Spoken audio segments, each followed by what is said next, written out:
Une question qui... Oui, Bruno Frappa. Moi, je ne vais pas arbitrer, hein, mais il me semble que, étymologiquement, la vulnérabilité, ça renvoie à un potentiel. On est vulnérable, c'est-à-dire qu'on est capable, si j'ose dire, d'être blessé, hein, au sens étymologique. En revanche, la fragilité, à mon avis, c'est une fois qu'on l'est. Une fois qu'on n'est pas capable d'être vulnérable, on est blessé. C'est la différence que je ferai entre les deux mots, mais de manière un peu triviale, pas très philosophique.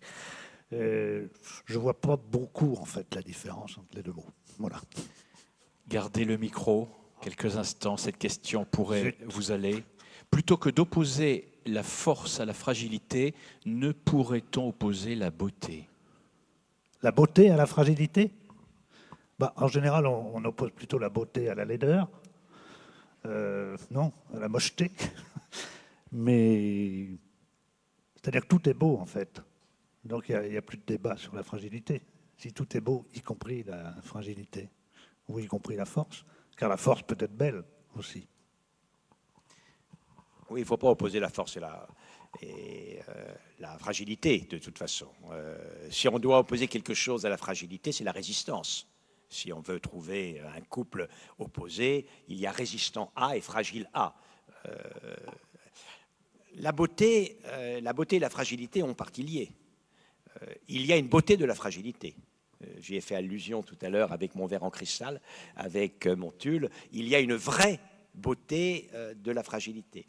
D'une certaine manière, même, la sensation de beauté, la beauté, et j'ai été très sensible lorsque Julia y a fait allusion tout à l'heure à propos des personnes autistes. Ce qui est absolument extraordinaire avec le sentiment esthétique, c'est que c'est un sentiment qui est donc la capacité de ressentir de l'émotion, confronté en particulier à un spectacle qui est appréhendé comme beau, et cette émotion n'emprunte pas du tout les circuits cognitifs habituels du raisonnement et de l'entendement. Et c'est la raison pour laquelle, d'ailleurs, l'art-thérapie, la raison par laquelle, d'ailleurs, on entre en contact avec cette émotion parfaitement conservée, par exemple, d'une personne autiste dont la communication est extrêmement difficile, et que parfois, pas toujours, il faut être réaliste, et que parfois, à travers cela, on rétablit des conditions, y compris d'une communication, on va dire, verbale, plus naturelle. C'est la raison pour laquelle l'art-thérapie, quand on y réfléchit bien, a des bases très claires quand on s'intéresse aux mécanismes de la cognition. Si je vous demande pour quelle raison êtes-vous ému, pourquoi c'est beau, vous ne pourrez pas dire pourquoi c'est beau. Vous pourrez dire beaucoup de choses, expliquer beaucoup de choses.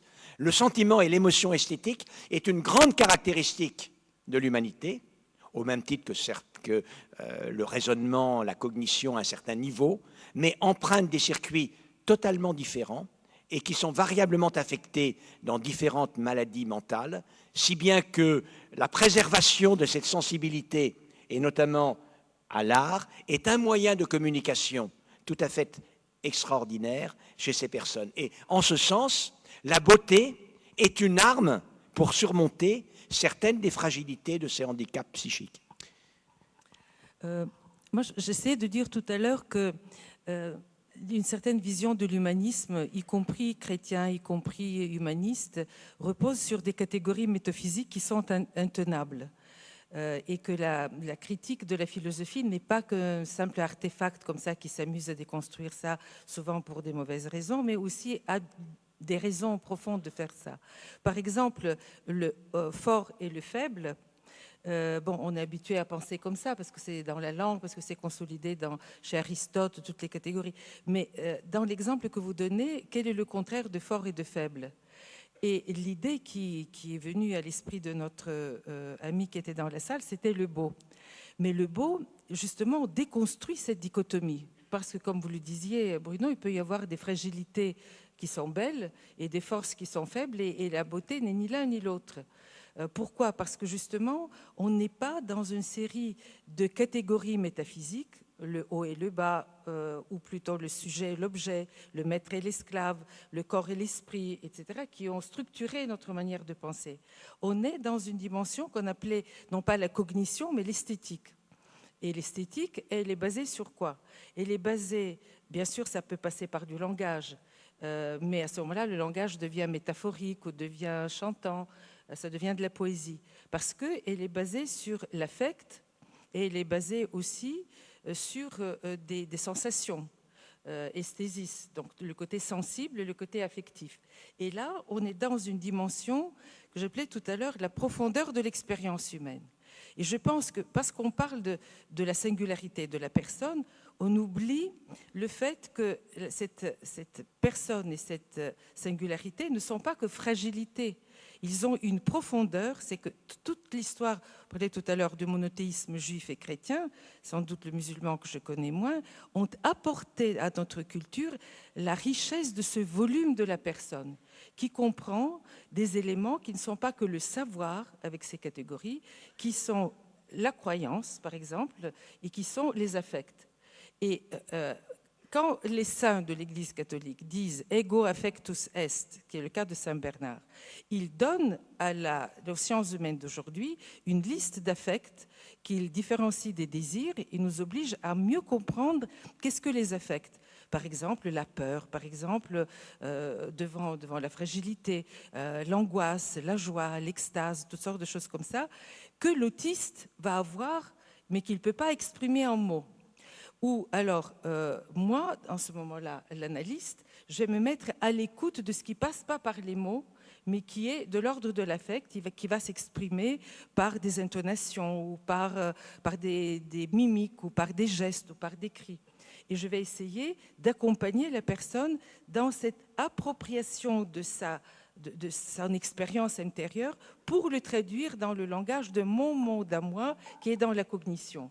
Et de cette manière-là, je vais faire le pont entre ce qui est le social et le politique et sa fragilité. Mais pour ça, j'ai besoin de cette pyramide des expressions qui vont donner lieu à de l'affectif et ou de l'esthétique.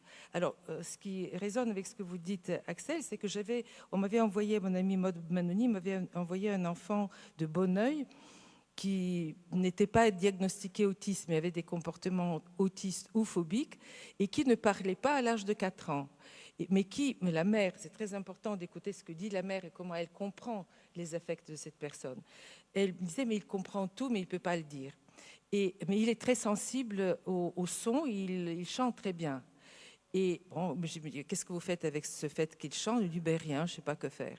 Et à un moment donné, j'ai eu l'idée, au lieu de lui dire, Jean, prends cette poupée, de lui dire, Jean, prends cette poupée. Et on a commencé à chanter. Et il a commencé à imiter ses émotions de peur ou d'angoisse ou de joie, avec d'abord des intonations. Et ensuite, on a mis des mots. Et peu à peu, il est entré dans le langage. Je raconte ça dans un article, dans une revue d'orthophonistes. Donc, on était dans une sorte de beau. Moi, j'utilisais du beau. Mais c'était une manière d'entrer dans la profondeur de l'expérience humaine. Et je pense que c'est une des choses que l'idée de fragilité de nos monothéismes nous ont donné. L'amour et la complexité de la vie psychique. Et c'est un héritage que les sciences humaines essaient de développer. Autre question, que répondre à une mère, à un jeune qui lui dit « Tu m'as mal fait, c'est de ta faute ». Oui, bah pour vous, la psychanalyste et la mère. Bon, évidemment, c'est un discours qui lui a peut-être été suggéré, que la mère elle-même a induite par des plaintes. Elle s'est dit, mais qu'est-ce que j'ai fait? Qu'est-ce que j'ai pu faire? Que Dieu t'a fait comme ça? Pourquoi j'ai peut-être fait comme ça? Bon. Alors, quelles que soient les raisons, je pense que la mère doit d'abord souffrir de tout cela et qu'elle reconnaisse avec quelqu'un qui l'accompagne, un proche généralement, parce que toutes les mères de personnes handicapées ne sont pas en analyse, de reconnaître sa souffrance dans cette accusation.